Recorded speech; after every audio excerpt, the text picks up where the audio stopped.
네, 좋은 아침입니다. 네, 오늘은 주일 아침 비가 추적추적 내리는 새벽입니다. 열왕기하 13장 23절. 그러나 주님께서 이스라엘에게 은혜를 베푸셔서 그들을 불쌍히 여기시고 그들을 굽어 살피셨다. 이는 아브라함과 이삭과 야곱과 맺으신 언약 때문이었다.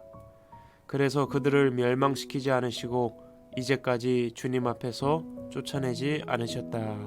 아멘. 유다 왕 아하시야가 예후에게 죽임을 당하고 아하시야의 엄마 아달랴가 모든 왕족을 죽이고 왕이 되었다. 그러나 살아남은 요시야가 다시 왕위에 올랐고 40년간 남유다를 다스렸다.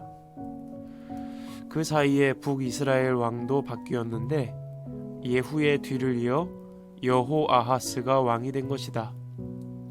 그런데 그도 여로보암의 죄, 우상숭배의 죄를 그대로 따라갔다. 하나님이 우상숭배로 말미암아 진노하셨고 시리아 베나닷 왕에게 그들을 넘기셔서 고통당하게 하셨다. 그 고통이 얼마나 심했는지 그제서야 여호아하스가 하나님께 용서를 구하며 간구한다. 살려달라고. 하나님은 그들의 기도를 들으시고 시리아의 손에서 그들을 구원하여 주셨지만 여전히 단과 베델의 금송아지는 없애지 아니하였다. 여호아하스의 뒤를 이어 여호아스가 왕이 되었다. 이름이 비슷하다. 여호아스가 왕이 되었는데 그에 관한 기록이 별로 없다. 그저 이전과 동일하게 우상숭배를 했다는 내용이다. 여호아스가 왕으로 있을 때 하나님의 사람 엘리사가 병이 들었고 죽을 날이 얼마 남지 않았다. 그래서 여호아스가 엘리사를 만나러 갔고 엘리사는 슬피 우는 여호아스를 위로하며 활과 화살을 가져오라고 시킨다. 그리고 여호아스에게 활을 당겨 동쪽 창문 밖으로 쏘라고 한다.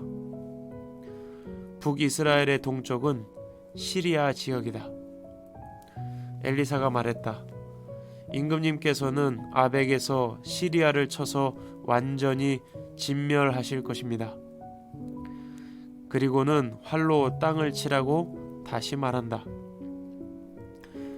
그런데 여호아스가 땅을 3번밖에 치지 않았고 엘리사는 안타까워하며 왜 3번만 치냐고 나무란다.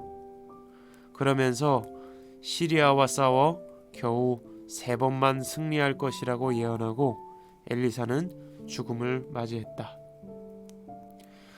실제로 여호아스는 시리아로부터 억압받는 북이스라엘을 구원해냈다.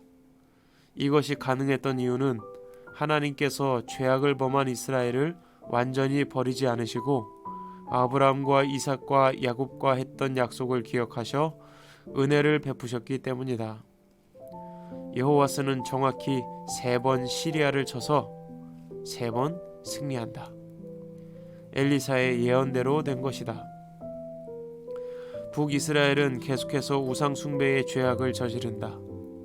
그러나 하나님은 그들을 포기하지 않으셨다. 돌이키도록 기회를 주시고 매를 대시기도 했다. 시리아 베나닷 왕에게 땅을 빼앗기게 하도 하시고 억압받는 고통을 허락하시기도 하셨다. 하나님은 매를 대셨지만 이 매는 심판이 아니라 잘못된 것을 깨닫게 하시고 돌이킬 수 있도록 도우시는 도구였을 뿐이다. 궁극적으로 하나님은 그들을 버리지 않으셨다. 그런데 가끔 우리는 매를 맞으면 버림받았다고 생각한다. 매를 맞는 것조차 싫어할 때가 있는 것이다. 그런데 정말 버림받은 자에게 하나님은 어떻게 하실까? 매도 되지 않고 훈계도 하지 않으신다. 진정으로 사랑하시기 때문에 잘못된 것을 가르쳐 주시고 옳은 길로 가도록 매도 되시는 것이다. 매와 최후의 심판을 분별하자.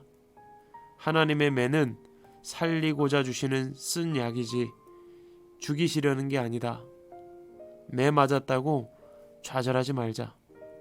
차라리 매 맞고 훈계받음에 감사하자. 정말 두려운 건 하나님께서 더 이상 매를 대지 않으시고 훈계하지 않으실 때다. 하나님은 우상 숭배의 죄악을 버리지 못하는 이스라엘을 포기하지 않으신다. 돌이키도록 시리아라는 매를 내시고 벌을 내리시지만 그들을 가나안 땅에서 내어 쫓지 않으셨다. 버리지 않으셨다는 말이다. 하나님은 오늘도 돌이키도록 그리고 우리의 믿음이 자라도록 훈계하시고 시험을 허락하시는 사랑의 하나님이시다.